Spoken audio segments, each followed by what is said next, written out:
ጤናይስጥልኝ እንዴት አላችሁ የእግር ኳስ ወዳጆች ሰላም ጎሳይ ነኝ ለቻናሉ አዲስ ከሆናችሁ ሰብስክራይብ በማድረግ ጀምሩ ፕሮግራሙን ከወደዳችሁት ደግሞ ላይክ እና ሼርም እንድታደርጉ ይሁን ስለምትሰጡኝ ውድ ጊዜ እጅግ አድርጌ አመሰግናለሁ ሰብስክራይብ እያደረጋችሁ እንድታዩ ይሁን ይሄን ስታደርጉ ለኔ ያላችሁን ድጋፍ የምታሳዩበት እኔ ደግሞ የእናንተን ድጋፍ የማይበት ነውና ያን እንድታደርጉ በትህትና ጠይቃችኋለሁ በሰሜን ለንደን ደርቢ ሲጠበቅ የነበረው ትልቁ ጨዋታ ተደርጓል አርሰናል ከቶተንሃም ሆትስፐር ያደረጉት ጨዋታ በአርሰናል 4-1 አሸናፊነት ተጠናቋል ኤቤሬቺ ኤዘ ሃትሪክ በሰራበት በዚህ ጨዋታ እንግዲህ በመጀመሪያው የሰሜን ለንደን ደርቢ ጨዋታው ነው ሃትሪክ መስራት የቻለውና በጣም ድንቅ ጊዜ ነበር ያሳለፈው በዚህ ጨዋታ ላይ ከ2014 በኋላ ያለ ሃሪኬን እና ያለ ሶን ሂንግሚን የተደረገ የደርቢ ጨዋታ ነው የነዚህ ሁለት ቡድኖች ተቀናቃኝነት በብዙ የሚጠበቅ ነው በየትኛውም ሁኔታ ላይ ይገናኙ ግን ያው የራይቫለሪው ስሜት ሁልጊዜም ይኖራልና እነዚህ ሁለት ተጫዋቾች ደግሞ በብዙ የሚጠቀሱ ናቸው በቶተንሃም ሆትስፐር ለረጅም ጊዜ የቆዩ ሃሪኬን ቀደም ብሎ ከዛ ደግሞ ሶን ሂንግሚን እሱን ተከትሎ ከቡድኑ ተለያይቷል እና ከዛ በኋላ ያለ ሁለቱ የተደረገ የደርቢ ጨዋታ ነው ቶተንሃም ሆትስፐር እንግዲህ በቶማስ ፍራንክ ስር ከሜዳ ውጪ የመጀመሪያ ሽንፈት የሚያስተናገደበት ነው በዚህ የውድድር ዘመን በዛሬው ጨዋታ ያው የቶማስ ፍራንክ ታክቲክ በባክ 5 ነበር ለመጫወት ጥረት ሲያደርጉ የነበረው እና ስህተት ነበረው ያንን ማድረጋቸው እሱን በጥቂቱ እንመለከታለን አርሰናል ያለ ጋብሪኤል እንዴት ይሆናል የሚለው ብዙ አሳሳቢ ነበረ አሁን መከላከሉ ላያሳስበው ይችላል አርሰናል ምክንያቱም በዝውውር መስኮቱ ተከላካዮችን ወደ ቡድኑ ቀላቅሏል ስለዚህ ስኳድ ዴፕዙ በዛም ዲፓርትመንት ተጠናክሯል ማለት ይቻላል አስቀድሞ የተለያዩ ተጫዋቾችን ተመልክተናል ክሪስቲያን ሞስኬራ ምን አይነት ድንቅ ተከላካይ በጣም ምርጥ ወጣት ተጫዋች እንደሆነ በራስ መተማመኑ እንዴት ያለ እንደነበረ ገና በሊቨርፑል በዛ በትልቁ ጨዋታ በተፈተነ ጊዜ ተመልክተናል ፒየሮ ኢንካፔ ደግሞ ይሄንን ጊዜ ሲጠብቅ ነበርና አሁን ይሄንን ተከላካይ ጋብሪኤልን በተከላካይነት ብቻ መተካት አሳሳቢ ላይሆን ይችላል ግን ጎል አስቆጣሪም ነው መዘንጋት የሌለብን ነገር አርሰናል በጣም በጎጎኑ በዚህ የውድድር ዘመንም ጨዋታዎችን እያሸነፈ የሚወጣው ከሴት ፒክስ በሚያገኛቸው ወይም በሚፈጥራቸው ጎሎች እንደሆነ ይታወቃል በዛ ውስጥ ደግሞ ጋብሪኤልን አለማንሳት አይቻልም ስለዚህ ከመከላከሉ ይልቅ አርሰናል ጋር ላሉ በአርሰናል አካባቢ ላሉ ሁሉ አሳሳቢው ነገር ይሄ የቆመ ኳስ በተመታ ጊዜ በዚህም ጨዋታ የተመለከትነው ነው እንዳይባክን ያስፈራ ነበርና ከመከላከሉ ይልቅ ማጥቃቱ ላይ እንዳይዳከሙ ነበረ ስጋታቸው በዊሊያም ሳሊባ ቢሆን ያው የጎል ማግባት ደመነፍስ ልክ እንደ ጋብሪኤል እንዳልሆነ ይታወቃል የዊሊያም ሳሊባ ያንን አጋጣሚ ባገኘ ጊዜም ምን ማድረግ እንዳለበት ሳውቅ ቀርቶ ተመልክተነዋል ስለዚህ ጎል ለማግባት የቀረበው ጋብሪኤል ነው ተከላካይ ቢጎዳ ክሪስቲያን ሞስኬራ ዊሊያም ሳሊባ በዛ ጨዋታ ገና በመጀመሪያ ደቂቃዎች ተጎርቶ ሲወጣ ምን እንዳደረገ ተመልክተናል አሁንም በመከላከሉ ቢሆን ፒየሮ ኢንካፔ በርግጥ ከስፐርስ ብዙ ፈተናዎች አልገጠሙትም የገጠሙትን ፈተናዎች ግን አልፏል ማለት ይቻላል በሚገባና አሳሳቢው ነገር ያለ ጋብሪኤል እንዴት ይሆናል የሚለው ነበር ለፒየሮ ኢንካፔ የመጀመሪያ ስታርቲንግ ላይንአፕ ውስጥ ገብቶ 87 ደቂቃዎችን ተጫውቷል በዚህ ጨዋታና የመጀመሪያው ፐርፎርማንሱ አሰላለፍ ውስጥ በገባ ጊዜ ማለት ነው ጨዋታ በጀመረበት በዚህ የደርቢ ግጥሚያ ላይ የነበረው ፐርፎርማንስ በጣም ጥሩ ነበር ማለት ይቻላል የዩሪየን ቲምበር ጥንካሬ ሌላው በልዩነት የሚነሳ ነው ይሄ ተጫዋች እንደውም ስለሌሎቹ በጣም በብዙ ይነሳል ግን ፕሮግራም የሚያስፈልገው ነው የዚህ ድንቅ ተጫዋች በየጨዋታው በሚገርም ፐርፎርማንስ ላይ ነው የሚገኘው በሚገርም ጥንካሬ በዛሬውም ጨዋታ ቢሆን እንደውም አንድ ኳስ ላይ ሪቻርድ ሪቻርልሰን፣ ቤንታንኩርና ካልተሳሳት ስፔንስ ወይም ኡዶጊ ሊሆኑ ይችላሉ። ብቻ ሶስቱን ተጫዋች እንዴት ቀንሶ ኳስ እንደሰጠ የተመለከትንበት አጋጣሚ ነበርና በጨዋታው እሱም በጣም ድንቅ ጊዜን አሳልፈዋል። የቶማስ ፍራንክ ባክ ላይን በባክ 5 ነበር የገቡት በ5-3-2 እንዲሁ ደግሞ 5-4-1 ሲከላከሉ እንደዛ የሆኑ ነበረ። ኳስ ሲይዙ ደግሞ ወደ 4-2-3-1 ቅርጽ ሲይዝ ተመልክተናልና እንዲህ ባለ መንገድ በዚህ አፕሮች መምጣት ምን ያህል ውጤታማ አድርጓቸዋል። ሀሳብ ብቻውን ግን በቂ እንዳልሆነም የተመለከትንበት ነው። በሜዳ ላይ ሲተገበር በጣም ፈታኝ እንደነበረ ደግሞ የአርሰናልም ጥንካሬ እስከ መጨረሻው ያንን እንዳይቋቋም እንዳደረገውም ተመልክተናልና አርሰናል እንግዲህ መሪነቱን ከተከታዩ ቼልሲ በ6 ነጥቦች ያሰፋበት ነው። የደርቢ ተቀናቃኙ ስፐርስን 4-1 ባሸነፈበት ጨዋታ ክሊንሺት መጠበቅ ባይችል በሪቻርልሰን ድንቅ ጎል ምክንያት ግን በጣም በምቾት በሰፊ የጎል ልዩነት ደግሞ ኤበሬቺ ኤዘ ሃትሪክ በሰራበት ጨዋታ ሙሉ 3 ነጥቦችን ይዞ መሪነቱን ያጠናከረበት ጨዋታ ነበር ይሄ ደርቢ ጨዋታ። የቶማስ ፍራንክ ቡድን እንግዲህ ኋላውን በ5 አጥሮ ደግሞ ከፊቱም ሌሎች ተጫዋቾችን አስቀድሞ ጨዋታ ጀምሯል። ሙሉ በሙሉ ለመከላከል እንዳሰበ ደግሞም የመጀመሪያው አጋማሽ እንደዛ እንደነበረም ተመልክተናል። አርሰናል ዶሚኔት አድርጎ ነበር እዚህ ጨዋታ ላይ በተለይ በመጀመሪያው አጋማሽ ማጥቃት ከመከላከል ወይም ደግሞ አርሰናል ከስፐርስ ማለት ይቻላል። አርሰናል በማጥቃቱ በጣም ዶሚኔት አድርጎ ነበረ። ስፐርስ ደግሞ መከላከሉ ላይ በጣም በርትቶ ተመልክተነዋልና እንደውም ጎል ሳይቆጠርበት በፊት አንድ ስራ ነበር እየሰራ የቆየው መከላከል ላይ ብቻ ተኩሮ ያንን ጎሎች ግን በተቆጠሩበት ጊዜ ስራ እንደጨመረም ተመልክተናል። የኋላውንም የፊቱንም አንድ ላይ ማድረግ ነበረበት ስፐርስ መከላከል ደግሞ ማጥቃት ወደ ጨዋታ ለመመለስ ያንን ማድረግ እንደነበረበት ተመልክተናል። አርሰናል እንግዲህ ከቆሙ ኳሶች ብዙ ጎሎችን ያስቆጠረ፣ ስፐርስ ደግሞ ከቆሙ ኳሶች ጥቂት ብቻ የተቆጠሩበት ቡድን እንደነበር ይታወቃል እና አንድም በስፐርስ ጥንካሬ ሌላም ደግሞ በጋብሪኤል አለመኖር ከክፍት ጨዋታ የተገኙ ጎሎችን የተመለከትንበት ነው። አርሰናል በዚህ መንገድ ማሸነፍ እንደሚችል ሌላ መፍትሄ እንዳለውም ያሳየበት ጨዋታ ነበር ማለት ይቻላል። ሊያንድሮ ትሮሳርድ የመጀመሪያ አጋማሽ ሊጠናቀቅ እንግዲህ 10 ደቂቃዎች ሲቀሩ ነው ጎል ያስቆጠረው የመሪነት ጎል። ከዛ ኤዘ ከረፍት በፊት መሪነቱን አሳደገ ወደ 2። ከዛ ደግሞ ከረፍት በኋላ በ23 ሰከንዶች ወደ 3 ጎል ልዩነት ከፍ አደረገውና 76ኛው ደቂቃ ላይ ደግሞ ለእርሱ 3ኛ ጎል ሃትሪክ የሰራበት ለአርሰናል ደግሞ 4ኛ ጎል አስቆጥሯል። ሪቻርልሰን በጨዋታው በጣም አስደናቂ ጎል አስቆጥሯል። ያንን በአጋጣሚ የተገኘ ድል የራያን መውጣት ተከትሎ ተመልክቶት ስለነበረ በጣም ድንቅ ጎል ነው ያስቆጠረው። ያው ከሽንፈት አላዳናቸውም፣ ግን ስኮር ላይኑ 3-1 እንዲሆን ጠበብ እንዲልም በዛ መንገድ እንድንመለከተውም ያስቻለ ነበር ማለት ይቻላል። ግን ጨዋታው ላይ ይሄ በልዩነት የሚነሳ ጎል ነው። በጥቂቱ ያው ስፐርስንም ወደ ጨዋታ የመለሰ እንደነበረ ተመልክተናል። የስፐርስ ወጥቶ መጫወት በዚህም ጎል ምክንያት የመጣ ነው። ተጨማሪ ጎሎችን ለማግኘት ጫና ፈጥሮ ለመጫወት ጥረት ሲያደርግ ነበር። አርሰናል እንግዲህ የተጠቀጠቀ ተከላካይ ለመስበር የተቸገረ ቡድን እንደነበረ ይታወቃል። ታዲያ ቶማስ ፍራንክም ለአርሰናል ፈተና ለመስጠት በባክ 5 ነው ቡድናቸውን ይዘው የቀረቡት። በእርግጥ በብሬንትፈርድም እንዲህ ያለውን ነገር ሲያሰልፉ ወይም ደግሞ በዚህ አፕሮች ሲቀርቡ እንመለከታለን። ግን አርሰናል ስፐርስን በሚገጥምበት መንገድ አልነበረም ሌሎች ቡድኖች ብሬንትፈርድን የሚገጥሙት። ይሄ ትልቅ ጫና ያለው ነው። የራይቫለሪ ስሜቱ በጣም የተለየ ነው። የሊጉ መሪ ጠንካራውን አርሰናል ነው የሚገጥመውና ግን እሳቸው በዚህ መንገድ ቡድናቸውን ይዘው መቅረብ አስበው ነበር። ደግሞ ይዘው ቀርበዋል። በባክ 5 እንግዲህ ለመስበር ደካማ አይደለም። ይሄንን ለመስበር በጣም ጥረት ይጠይቃል።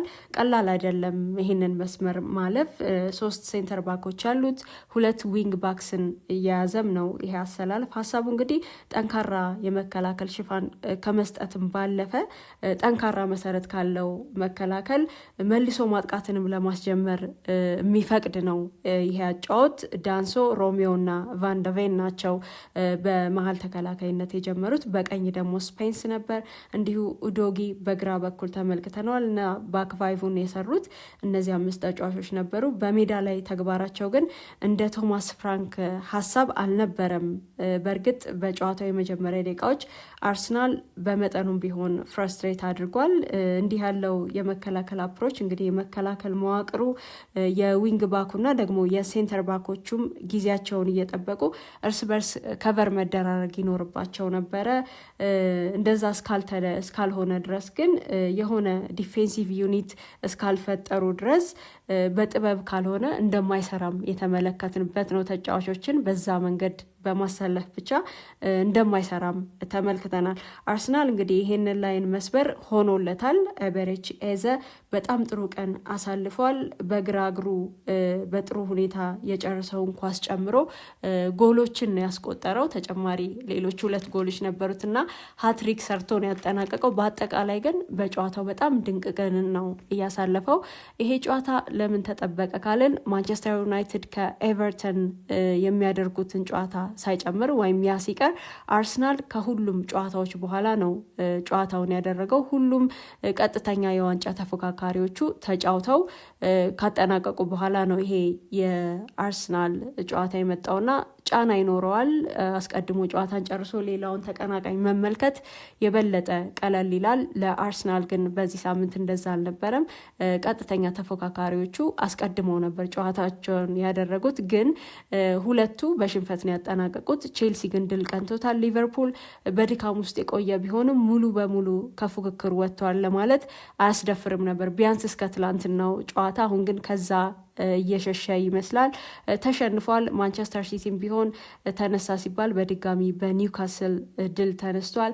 ቼልሲ ግን አሸናፊ ነበር። ቢያንስ አርሰናል እስኪጫወት የነጥብ ልዩነቱን ወደ 3 ያጠበበ ግን ደግሞ 2ኛ ደረጃ ነው የመያዝ እድሉንም የተጠቀመ እንደሆነ ተመልክተናል። ታዲያ ከነዚህ ጨዋታዎች በኋላ ለአርሰናል ለመሪው አርሰናል የደርቢ ጨዋታ በዋንጫ ሩጫው መደናቀፍ ካለ በዚህ ጨዋታ እንዳይሆን ከተጠበቀው ጨዋታ ለዋንጫ የሚያደርገው ጉዞ ወሳኝ ሳምንት እንደሆነ ይታወቃል። ይሄን ተጋጣሚውን የሚያገኝበትና በጣም በጥሩ መንገድ አስተዳድሮታል ማለት ይቻላል። አሁን 3ኛ ደረጃ ላይ ካለው ሲቲ በ7 ነጥቦች ርቋል።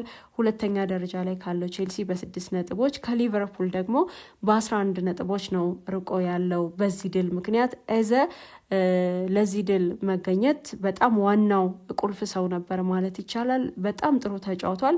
የሚገርም የጨዋታን ጊዜ አሳልፏል። ኤቤሬቺ ኤዜ አርሰናል እንደዛ ሲፈልገው ከክሪስታል ፓላስ ሲያስፈርመው ለዚህ ነው፣ ለሌላ አይደለም። በቃ በእንደዚህ አይነት ጨዋታዎች ይፈልገዋል ይሄንን ተጫዋች። ኤዜ ያደረገውን ማመን እስኪያቅተው ድረስ በሜዳ ላይ ሁሉንም ነገር አድርጓል ማለት ይቻላል። አርሰናል 3-0 እንዲመራ ከማስቻሉም በላይ እንደዛ እንዲሆን ብቻ ሳይሆን ደግሞ ተጋጣሚው የሰሜን ለንደን ተቀናቃኙ ትልቁ ራይቫል ስፐርስ መሆኑንም መዘንጋት የለብንም እና ሄድል በጣም ያስፈልገው ነበር። በዚህ ጨዋታ ላይ ሃትሪክ መስራትም ለሱም የተለየ ስሜት የሚሰጥ ነው። የኤዜ ምርጡ ኳሊቲ ያው ክሎዝ ኮንትሮል ነው። እንደምታውቁት አርሰናል በቅርብ ዓመታት ያጣው ያንን ነው።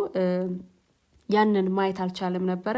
ኳስን የበለጠ ለእግሩ አስጠግቶ ድሪብል ማድረግ ደግሞ በፍጥነት አቅጣጫ መቀየርና በጠባብ ስፔስ ፖዚሽን ውስጥ መቆየትን ይጠይቃልና የመጀመሪያው ጎል ሲቆጠር በሳጥኑ ጠርዝ ያንን ነበር ያደረገው ኤዜ።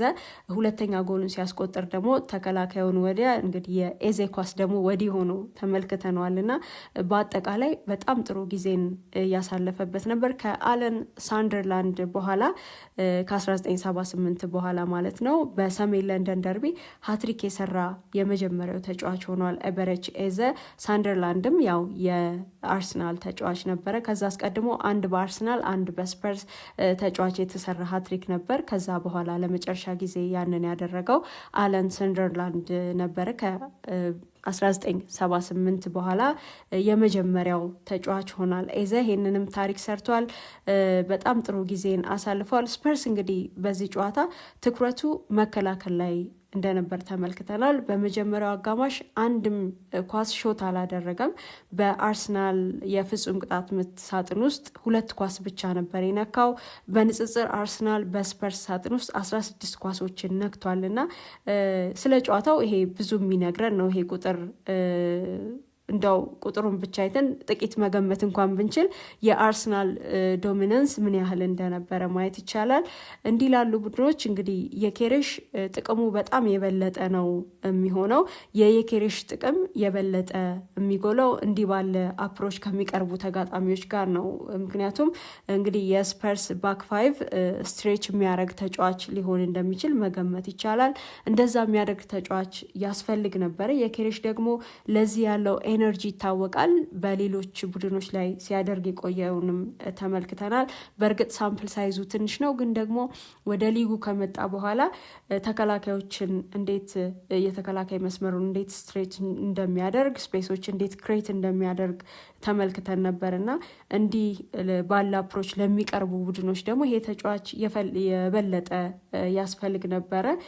ግን ደግሞ አርሰናል ይህንን መስመር ለመስበር ሌላ መፍትሄ አላጣም። ከኳስ ጋር ምቾት ያላቸው ተጫዋቾች ይዞ ነበርና ያው ከኳስ ጋር ደግሞ ምቾት ያላቸው ተጫዋቾች በቡድን ካሉ የትኛውንም ያህል በጣም በመከላከል ጠንካራ የሆነ ቡድን የጊዜ ጉዳይ ይሆናል እንጂ መሰበሩ ማይቀር መሆኑን ደግሞ በዚህም የተመለከትንበት ነበርና አርሰናል አንደኛ ከቆመ ኳስ በጣም ብዙ ጎል በማስቆጠሩ ደግሞ ጋብሪኤልን በጉዳት በማጣቱ ቪክተር የኬሬሽም ባለመኖሩ ተጋጣሚው ስፐርስ መሆኑ የደርቢ ጨዋታ መሆኑ ብዙ ነገሮች ተደምረው ትልቅ ፈተና እንደሚገጥመው ተጠብቆ ነበር። ግን አርሰናል በሌላም መንገድ ደግሞ ማሸነፍ እንደሚችል መፍትሄ መስጠት እንደሚችል ከክፍት ጨዋታዎች ጎሎች ማስቆጠር እንደሚችልም በደንብ የተመለከትንበት በምቾት ያሸነፈበት ጨዋታ ነበረ። ያለ ጋብሪኤል እንግዲህ ከፒየሮ ኢንካፔ ጋር እንዴት ነበር አርሰናል የሚለውን ነገር በጥቂቱ ለማየት እንግዲህ ጋብሪኤል ጨዋታዎች ያመልጡታል ከዚህም በኋላ። ይሄ ብቻ ሳይሆን ታዲያ በሱ ቦታ ሴንተር ባክ ላይ ማለት ነው አርቴታ 3 አማራጮች አሉት። ፒየሮ ኢንካፔ እንዲሁ ሪካርዶ ካላፊዮሪ ቨርሳታይል ነው። ይሄ ተጫዋች ግራ ላይም ደግሞ ሴንተር ባክ መሆን ይችላል። ክሪስቲያን ሞስኬራም ቢሆን የቀኙን ይዞ በዊሊያም ሳሊባ ቦታ ተመለከት ነው እንጂ በመጨረሻ ደቂቃ እንዳደረገውም ለግራውም ቀርቦ የሚጫወት ተጫዋች ነውና እነዚህን 3 አማራጮች ይዞ ነበረ። ስፐርስ እንግዲህ ብዙ ፈተና ባይሰጠውም ፒየሮ ኢንካፔ ለዚህ ጨዋታ የተመረጠ ተጫዋች ነበር። በመጀመሪያ አሰላለፍ ውስጥ በፕሪሚየር ሊግ ጨዋታም የጀመረ ነው። ግን ደግሞ ስፐርስ በሰጠውም ፈተና ልክ አንዱንም ሳይጎድል ሁሉንም በብቃት የተወጣ እንደነበረ ተመልክተናል። የሳሊባና ጋብሪኤል ፓርትነርሺፕ በጣም የተለየ እንደሆነ ይታወቃል። ጋብሪኤል ከሳሊባ የበለጠ አግሬሲቭ ነው እና ይሄንን ነገር ይወዱታል። ሁለቱም ይሄንን አለማጣታቸውን በአግሬሲቭነት ኢንካፔ ለሱ የቀረበ ተጫዋችም እንደሆነ ተመልክተናል እና ያንንም ያየንበት ነበረ። ፈተናው ከባድ ይሁን ቀላል ግን በገባበት ጨዋታ የተሰጠውን ፈተና ተወጥቷል። ከዚህ በኋላ የሚመጡ ትልልቅ ጨዋታዎች ይኖራሉና በዛ ጨዋታ ደግሞ የምንመለከተው ይሆናል። በጣም ጣፋጭ ድል ለአርሰናል 3 ነጥቦችን ያገኘበት ነው። ክሊንሺት አርሰናል ሲጠብቅ እንደቆየው ባለፈውም እንግዲህ መረቡ ተደፍሯል። ዳቪድ ራያ ጎሎች ተቆጥረውበት ነበረ በአንድ ጨዋታ፣ ደግሞ በዚህኛውም ጨዋታ ጎል አስተናግዷል። ዋናው ነገር ግን እያሸነፈ መውጣትም ነው። የዋንጫ ቡድን እንዲህ ባለ መንገድም ማሸነፍ ይኖርበታል።